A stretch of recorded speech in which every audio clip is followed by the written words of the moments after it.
ஹல்லேலூயா, ஹல்லேலூயா, ஸ்தோத்திரம், ஆமென். கர்த்தருடைய நாமம் மகிமைப்படுவதாக. தேவன் தந்த நல்ல ஸ்லாக்கியத்துக்காக நான் சர்வவல்லமையுள்ள தேவனை நான் துதிக்கிறேன், ஸ்தோத்திரிக்கிறேன். கடந்த இந்த ஊழியம் கர்த்தராகிய இயேசு நாமத்தில் உங்களை வாழ்த்தி வரவேற்கிறேன். கர்த்தர் உங்களை ஆசீர்வதிப்பாராக. ஹல்லேலூயா. இந்த மதிய வேளையிலே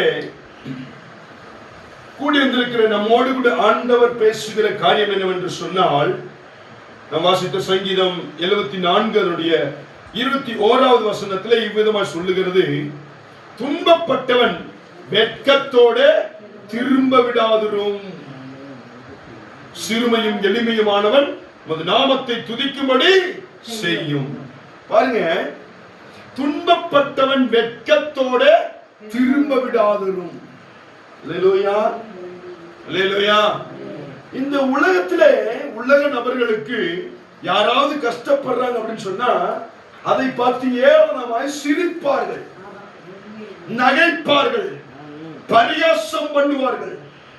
அல்லேலூயா. இந்த துன்பத்தை பார்த்தா வேணா, இன்னும் வேணா, கொஞ்சம் எரியிற தீயில நெருப்பு ஊத்துற மாதிரி, எரியிற தீயில எண்ணெய் ஊத்துவாங்க இல்லைங்களா, அது மாதிரி வேணா செய்யறதுக்கு ஆள் இருப்பாங்க. சண்டையை மூட்டி விடுறதுக்கு ஆள் இருப்பாங்க, கோல் மூட்டி விடுறதுக்கு ஆள் இருப்பாங்க, பிரச்சனை உண்டாக்க ஆள் இருப்பாங்க இல்லைங்களா, கண்ணீர் விட வைக்க ஆள் இருப்பாங்க. அல்லேலூயா. அது உலகம். உலகத்தின் ஜனங்களுடைய எதிர்பார்ப்பதுதான். எப்படா ஒளிவான், எப்படா சோழி முடியும், எப்பதான் அவனுக்கு கஷ்டம் வரும், பிரச்சனை வரும், நெருக்கம் வரும், துன்பம் வரும், துயரம் வரும், இழப்பு வரும், நிந்தை வரும், அவமானம் வரும், சஞ்சலம் வரும், தவிப்பு வரும். இது மாதிரிதான் எதிர்பார்க்கிறாங்க உலக ஜனங்கள் எல்லாம். அல்லேலூயா. ஒரு கஷ்டப்படும் போது அதை பார்த்து நினைச்சாங்க, ஏளனமா பேசுவாங்க, தூற்றி திரிவாங்க, ஒண்ணுன்னு சொன்னா 9 சொல்லுவாங்க. அல்லேலூயா. சின்ன ஒரு காய்ச்சல் வந்து படுத்தா அவ்வளவுதான், அது இல்லாதவெல்லாம் ஜோடிச்சு சொல்லிடுவாங்க இல்லைங்களா. அல்லேலூயா. சின்ன ஒரு கட்டி வந்துச்சுன்னா, சின்ன ஒரு கட்டி ஆஸ்பத்திரியில போயிட்டு இருக்காங்க, சொல்றது எல்லாம் பக்கம் என்னது, கேன்சர் கட்டி வந்துருச்சு. அல்லேலூயா. ஆனா சாதா சின்ன கட்டி தான், சொல்றது கேன்சர் கட்டி வந்துருச்சு. அல்லேலூயா.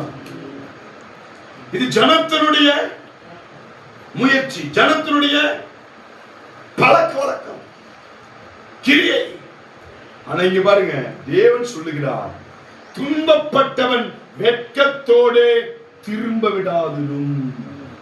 அல்லேலூயா.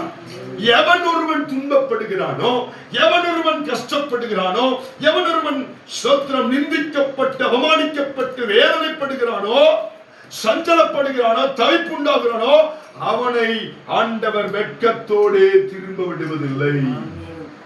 அல்லேலூயா. பாருங்க, தாவீது நிறைய துன்பங்கள் அனுபவிச்சான். அதன் மத்தியிலே ஆண்டவர் அவனை யாரு முன்னாடியும் வெட்கத்தோட திரும்ப அவனை விடவே இல்லை. தன்னுடைய சொந்த பந்த முன்னாடி, உலக ஜனங்கள் முன்னாடி, நண்பர்கள் முன்னாடி, மாமனார் முன்னாடி, மனைவி முன்னாடி, பிள்ளைகள் முன்னாடி, சத்துருக்கள் முன்னாடி, யாரெல்லாம் இவனுக்கு எதிராளிகளா இருக்கிறாங்களோ அவங்க முன்னாடி தாவீது துன்பப்பட்டான், வாஸ்தவம் தான், கஷ்டப்பட்டான், நெருக்கப்பட்டான், நொறுக்கப்பட்டான், ஆபத்துக்குள்ளானான்.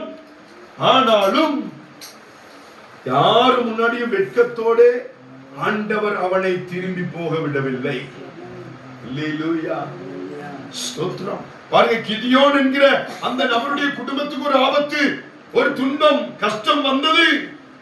அதன் மத்தியிலே கிதியோனை ஸ்தோத்திரம் அவனுடைய சத்துருக்களுக்கு முன்பாக, மீதியானியருக்கு முன்பாக, அந்நிய ஜனங்களுக்கு முன்பாக என் தேவன் வெட்கத்தோட அவனை திரும்ப விடவில்லை. அல்லேலூயா.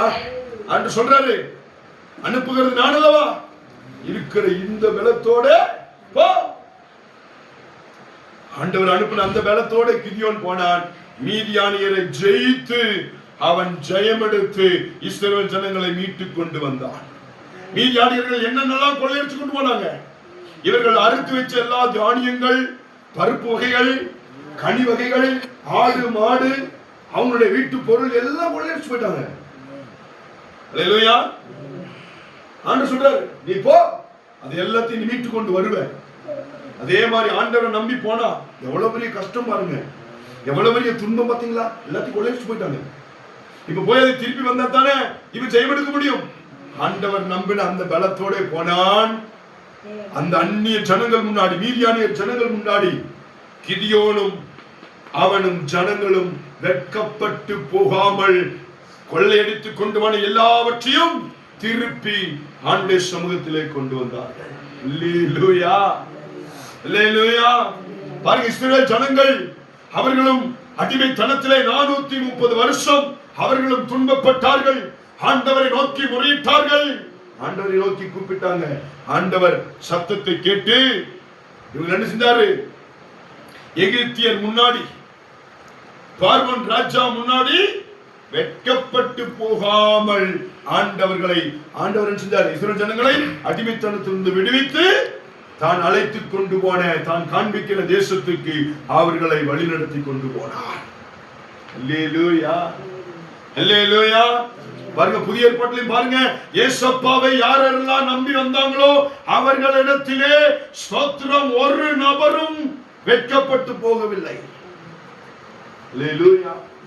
வியாதியாய் வந்தவர்கள், பிசாசு பிடித்தவர்கள், நோய்வாய்ப்பட்டவர்கள், யாரெல்லாம் இயேசுவை நம்பி வந்தாங்களோ அவங்களுக்கு வியாதியில் இருந்து விடுதலை. அல்லேலூயா. குருடன் வந்தான், பார்வை அடைந்து திரும்பி போனான். குருடனா வந்தானுங்க, குருடனாவே திரும்பி போயிட்டான். அப்படின்னு சொன்னானுங்க, வெட்கம். ஆனா ஆண்டவர் துன்பப்பட்டவனை வெட்கத்தோடு திரும்பி போக விடவில்லை. 10 குஷ்டரோகி வந்தாங்க. 10 குஷ்டரோகி வந்தாங்க. அல்லேலூயா. ஆண்டவர் சொன்னாரு, நீங்க போங்க, போகிற வழியிலே சுஸ்தமாவீர்கள். ஆண்டவர் சொன்ன வார்த்தையை நம்பி போனாங்க. 10 பேர் சுஸ்தமானாங்க. அல்லேலூயா. துன்பத்தோடு கடந்து வந்தாங்க. திரும்பி போகும்போது வெட்கத்தோடு அல்ல, சந்தோஷத்தோடு, சமாதானத்தோடு, நிம்மதியோடு, விடுதலையோடு கடந்து சென்றார்கள். அல்லேலூயா. செவிடன் வந்தான், துன்பம் என்கிற அந்த செவிட்டு தன்மையோடு கூட துன்பத்தோடு வந்தான். அல்லேலூயா. ஊமையன் வந்தான், முடவன் வந்தான், பிசாசு பிடித்தவர்கள் வந்தார்கள். இவங்க துன்பத்தை அனுபவித்து வந்தார்கள். அல்லேலூயா. இயேசுவை நம்பின போது, ஆண்டவர் சொல்லுகிற காரியத்தை அவர்கள் செய்த போது, கீழ்ப்படிந்த போது, அவருடைய வாழ்க்கையில் இருக்கிற துன்பங்கள், கஷ்டங்கள், பிரதிகூலங்கள், புத்திமுட்டுகள் மாறினது. அவங்க வெட்கப்பட்டு போகாம, ஸ்தோத்திரம், அவர்கள் வெட்கப்பட்டு போகாமல் ஆண்டவர் அவர்களை சந்தோஷமாய், சமாதானமாய், நிம்மதியாய் அவருடைய வீட்டிற்கு திரும்பி போக பண்ணினார். அல்லேலூயா. பாருங்க, அப்போஸ்தலர்கள், ஆதி அப்போஸ்தலர்கள், சீசர்கள் எல்லாரும் எங்கெங்கெல்லாம் ஊழியத்துக்கு கடந்து போனாங்களோ, எங்கே ஜெபித்தார்களோ, எங்கே ஆண்டவருடைய வார்த்தையை அவர்கள் அறிவித்தார்களோ, அந்த இடத்திலே தேவ பிள்ளைகளை, தேவனுடைய ஊழியர்களை, தேவனுடைய அப்போஸ்தலர்களை, தேவதாசர்களை ஆண்டவர் வெட்கப்பட்டு போக விடவில்லை. இந்த வார்த்தையை கேட்கிறது அன்பான சகோதரனே, சகோதரியே, உன்னுடைய வாழ்க்கையில துன்பம் அனுபவிக்கிறியா? உன் சத்துரு மூலமா, பிசாசின் கிரியைகள் மூலமா, அந்நிய ஜனங்கள் மூலமா உன் வாழ்க்கையில துன்பம், துக்கம், துயரம், ஸ்தோத்திரம், கஷ்டங்கள் அனுபவிக்கிறியா?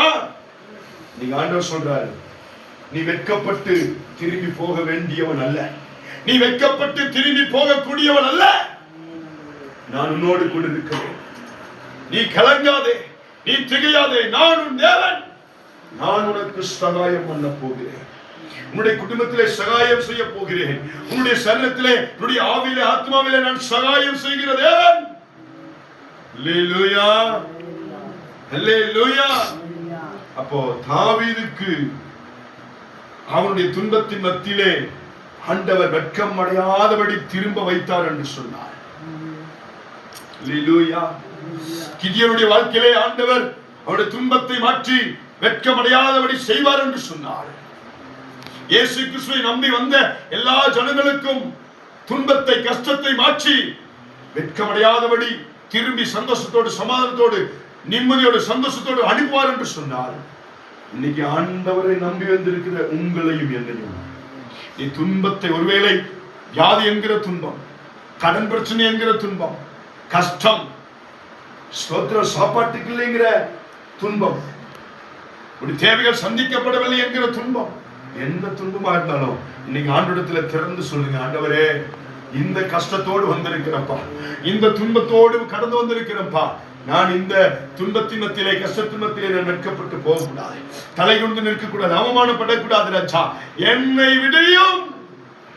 நீங்க எத்தனை பேர் அர்ப்பணிக்க முடியும்? எல்லாரும் சமூகத்தில் படிடுவோம்.